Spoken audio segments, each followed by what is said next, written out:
আমি বলেছিলাম না যে আমার যারা অনুষ্ঠান দেখেন তাদের জন্য মায়ের কৃপাতে আমি বলি মা কামাখ্যাকে সবাইকে ভালো রকম সুস্থ রাখুন। যাই হোক, আমার তো তথ্য সন্ধান করা একটা অভ্যেস, আপনারা জানেন।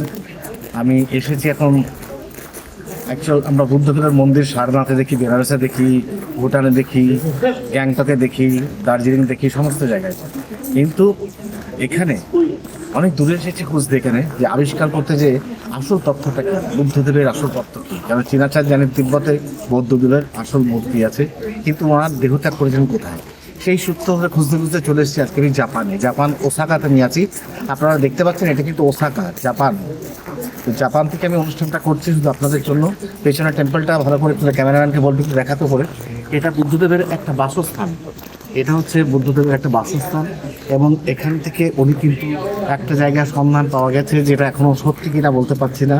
উনি দেহত্যাগ করেছিলেন, যে রূপ নিয়েছিলেন সেই রূপটার নাম হচ্ছে সারানাথ, যেটা শুয়ে বুদ্ধদেব আছেন শান্তিতে, সেই মূর্তি। এই ছোট ছোট অনুষ্ঠান নিয়ে আসবো শুধু আপনাদের উদ্দেশ্যে একটা বলতে চাই, এই অনুষ্ঠানটা দেখতে থাকবেন। তার কারণ হচ্ছে এখানে মিথ্যা কোনো কিছুতে সত্যি আছে, সত্যি বা বিদেশে আমি যাই কারণ এই তথ্যগুলো উদ্ধার করতে, ঘুরতে নয়, এগুলো উদ্ধার করে আপনাদের সামনে প্রেজেন্ট করতে। কারণ আপনারা জানুন, বুঝুন, এমন একটা দেশ যেটা জাপান থেকে দাঁড়িয়ে আমি আপনাদের অনুষ্ঠান দেখাতে পারছি, এটা আমার সৌভাগ্য। আর 22 তারিখের পরে যখন আমি মোটামুটি এখান থেকে আমার প্রোগ্রাম শেষ করে ফিরবো, তখন আপনারা নিশ্চয়ই দেখতে পাবেন, সরাসরি আমাকে দেখাতে পারবেন, আসতে পারবেন। শুধু একটা কথা বলবো, বি পজিটিভ, ভালো থাকুন, সুস্থ থাকুন। দেবাশিস মুখার্জি আপনাদের সাথে ছিল, আছে, থাকবে। সমস্ত পুজো পাঠ যেগুলো দরকার, যে পুরো মানুষের প্রয়োজন, সব জায়গাতে আমি আছি।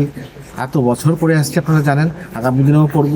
বিনায়ক অ্যাস্ট্রো পয়েন্ট আপনাদের জন্য আছে, যেখানে এতদিন রূপসী বাংলায় দেখতেন, আজকে কিন্তু দেখছেন সঠিক দিশাতে। বিনায়ক অ্যাস্ট্রো পয়েন্টটা যেখানে ছিল সেখানেই আছে। বুকিং এসে 1 সপ্তাহ আগে থেকে করে নেবেন, নামটা লেখাবেন।